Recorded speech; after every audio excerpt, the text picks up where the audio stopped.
You're watching the Book Breakers on the CoyoteMan Show Network.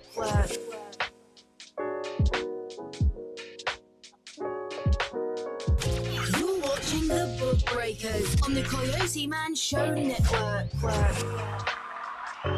Welcome to our show. I'm Barbie Johnson. And I am Tisha Winkler. We're the Book Breakers on the CoyoteMan Show Network. And remember to download the CoyoteMan Show Network, Roku, Amazon, Fire TV, Apple, and your Android apps. Today, our special guest we have us is virtual, Miss Marsha Scott. And Miss Marsha is going to be talking to us about her book, The Secret is in the Sauce. Can you see it? So, Miss Marsha, how did you come about writing? How did this come about for you to write this book? First of all, I'd just like to thank you both so much for having me on your show welcome. and giving me an opportunity to share about the book. I wrote the book for a couple reasons. The first being, I'll get opportunities to do workshops and seminars at women's conferences. And I would have young ladies come to me after the ministry opportunity, and they would say, I just felt like you were telling my story. I don't often hear my story. Wow. And so I asked God, I said, could you give me something to leave with these young ladies? Because the seminar was great, but they have to walk out the rest of their lives. And I really wanted to leave some material with them to encourage them, you know, along their journey. Yes.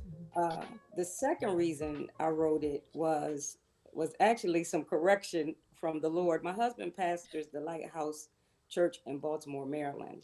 So that makes me the first lady. Some people call me pastor lady. They call me all types of things. Mom, Mama Marsha, all of that good stuff. Okay. But I found myself being a little bit fussy because some of my younger ladies were making some of the same mistakes regarding love, finance, career. And I was getting a little frustrated because I would talk to them and mentor them, and then it seems like they would make the same choice. I was forgetting the fact that I was once young.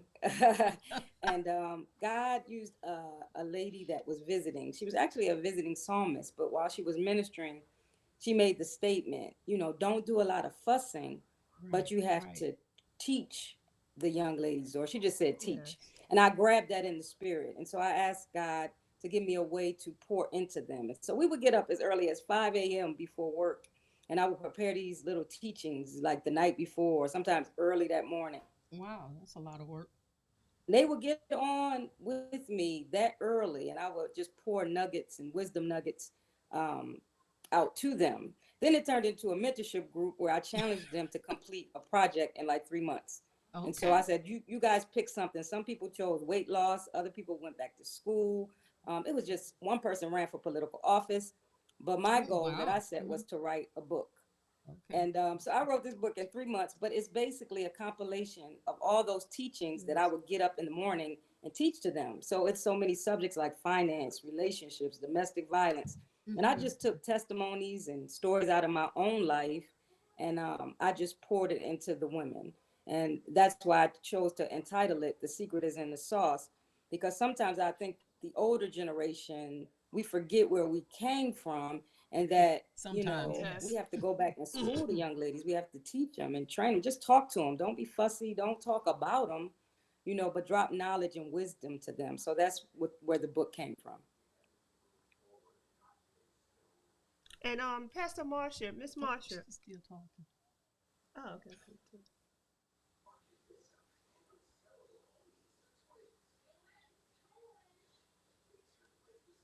We can't hear.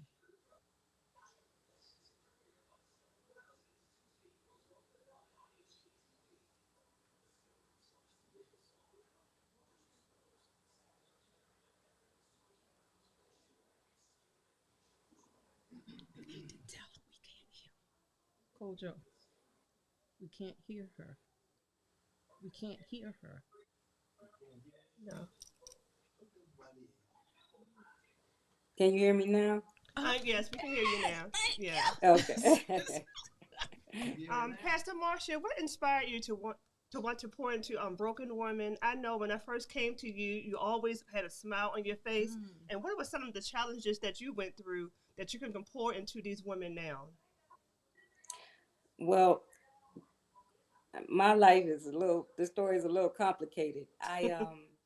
My mom had some substance abuse issues, Yes. and I have six siblings. There were seven of us, and we all got separated via foster care, adoption.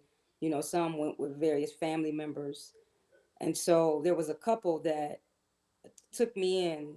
Eventually, they took legal guardianship, um, and I just ran into a lot of things in life that I think I would not have run into. I share in the book that I dealt with domestic violence in a relationship, um, some low self esteem as a result of Wow. that, just some bad choices, right? And I felt like if I would have had my siblings, if I would have had an older brother or older sister, somebody to kind of cover me and protect me Mm-hmm. and kind of school me on some things, some of these knuckleheads and people that I connected with, I may Yes. have made different choices. Right, And right. so I think when you know better, you do better. And so I want to take time and opportunity to share with young ladies as well as young men, because if I can give them the knowledge and the tools, tips, strategy, to make better choices and keep them from making some of the mistakes that I made, I call it mentoring backwards. I'm very transparent. I Yes. share my mistakes, um, and in order that young women might be open, right? They don't feel judged, criticized, put down, Right. but they're open to God's healing, redemption, His love, His deliverance, all of that. And so I think it comes from my own brokenness, personal brokenness, and disappointment that I just really go hard because I don't want to see people hurting. Right, right. Mm, wonderful.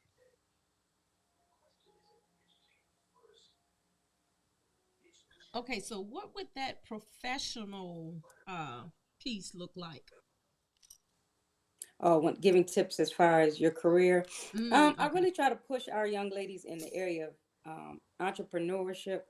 I had a prophet. I don't know how many people have experienced prophetic ministry, Right, but I right. had a prophet, Apostle Charles Waters. He ministered to me, and he said, he confirmed that I should continue to teach women to be entrepreneurs and to get that coinage, right? That we don't, I have a part in my book where I talk about how we're geared as young girls, from the Disney movies and the different stories that we're supposed to be sleeping beauties and we're just Mm. waiting for our Prince Yes. Charmings to come and kiss us so we can wake up and live happily ever after. No, we're not waiting for Prince Charming. We're going Okay. to start businesses. We're going back to school. We're Yes. going to find out our purpose, our individual unique gifts and talents, and we going hard in the paint, right? God has given us all types of abilities to braid hair, to create our Absolutely. own makeup and t-shirt line. Hey. We're Yes. about that coinage. So that's my professional tip. And if it's going back to school for you or getting a trade, whatever it is,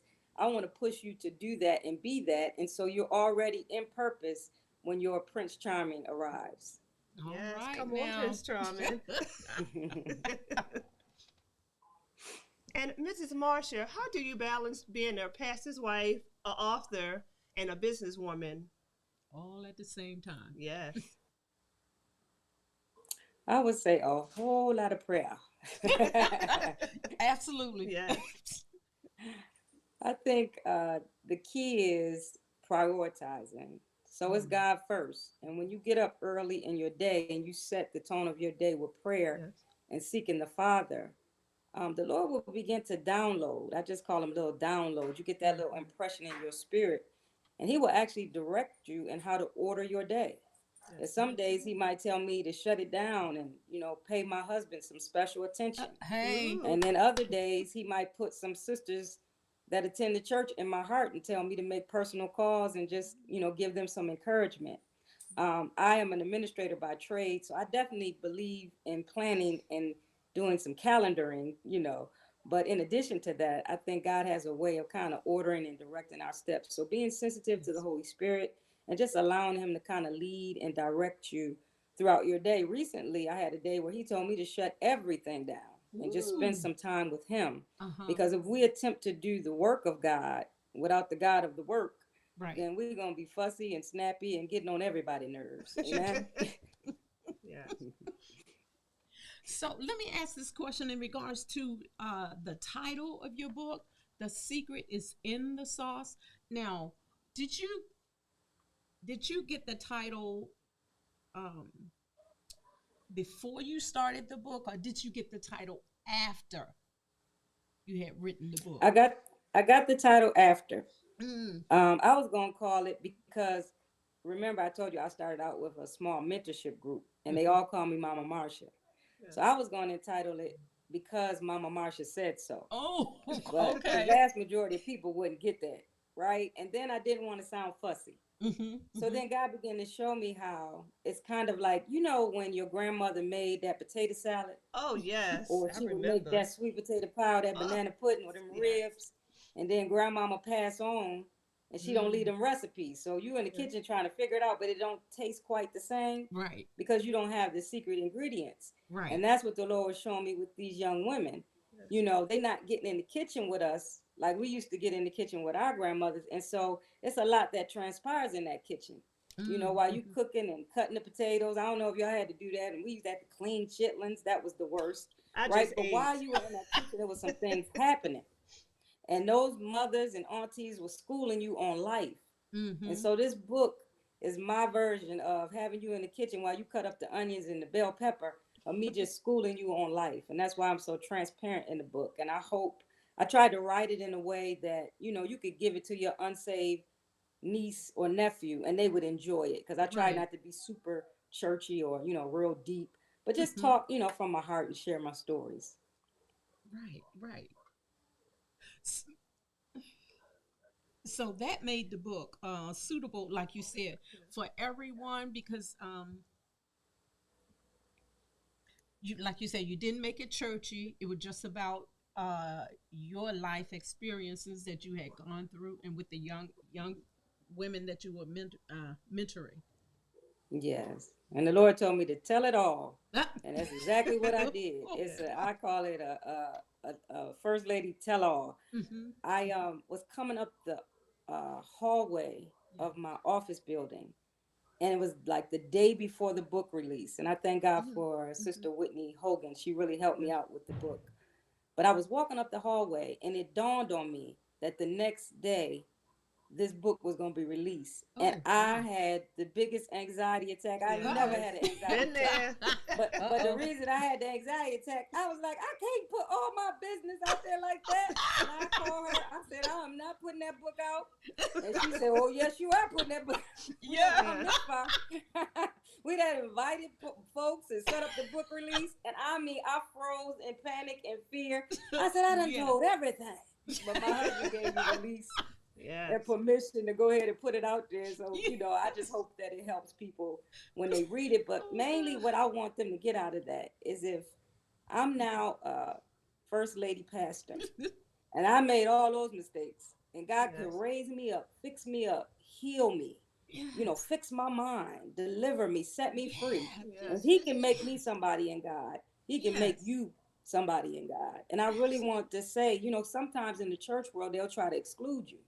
You Oh, I've know, been if you there don't too. come from a certain background, or you know, you're not a fourth generation, or your mother and father wasn't an Yes. evangelist, Absolutely. and you come in with all these problems and baggage and a certain type of testimony, you know, they try to make you feel like, well, you could be an usher, but that's it.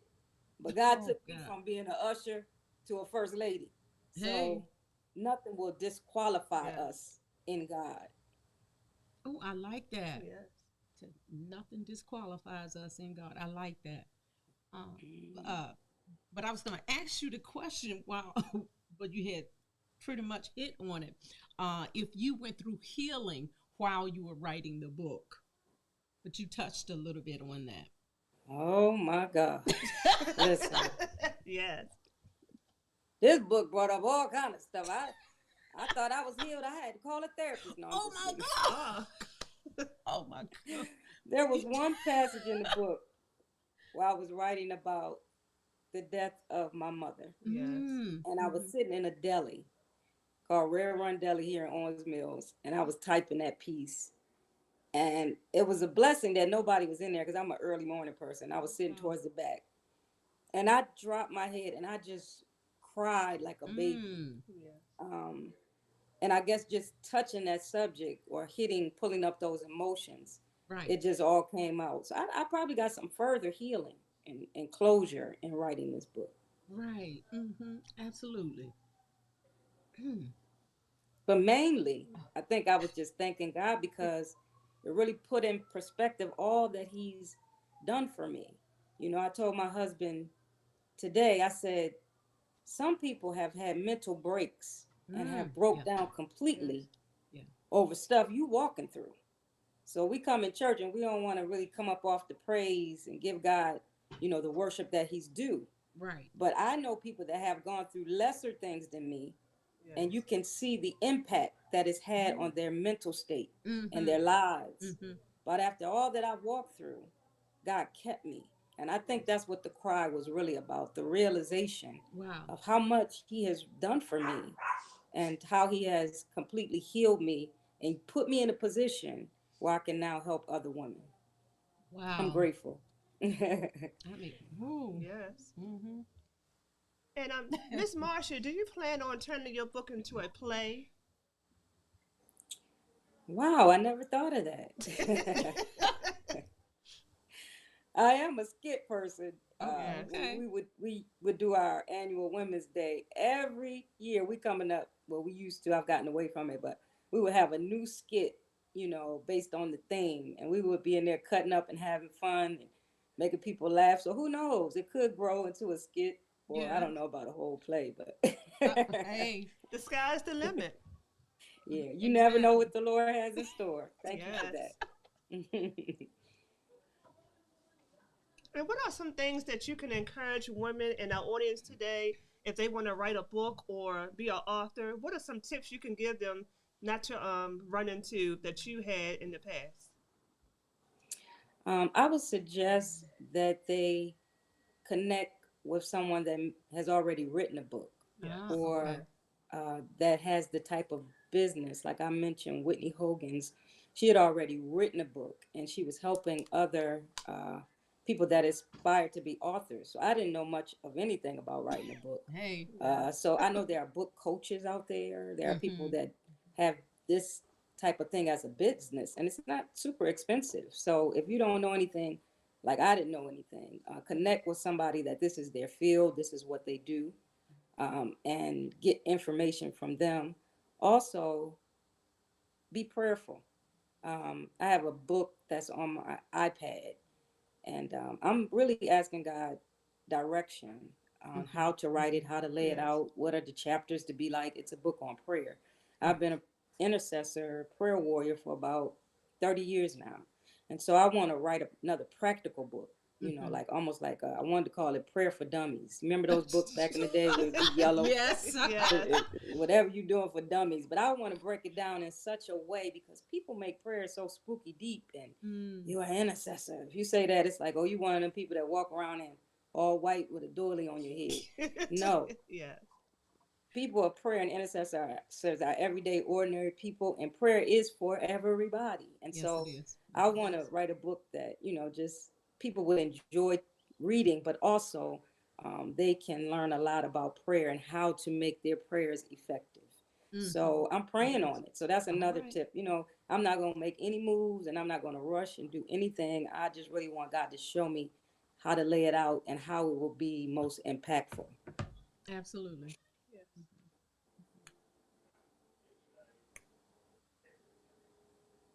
Yep. Moving me on here now. Uh, excuse me. Okay. All right. All right, Miss Marsha. We appreciate you so much for coming on the show. So, if anyone want to contact you, how can they reach you?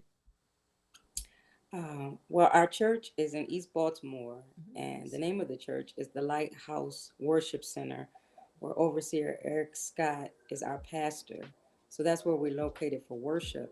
But if they wanted to contact me personally, they could hit me up on Facebook at author Marsha Scott, or my email is authormarshascott@yahoo.com. Now, is that the same place they can get your book?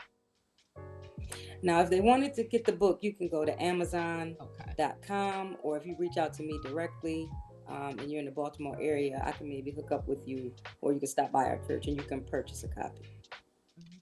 Thank All right, the secret is in the sauce.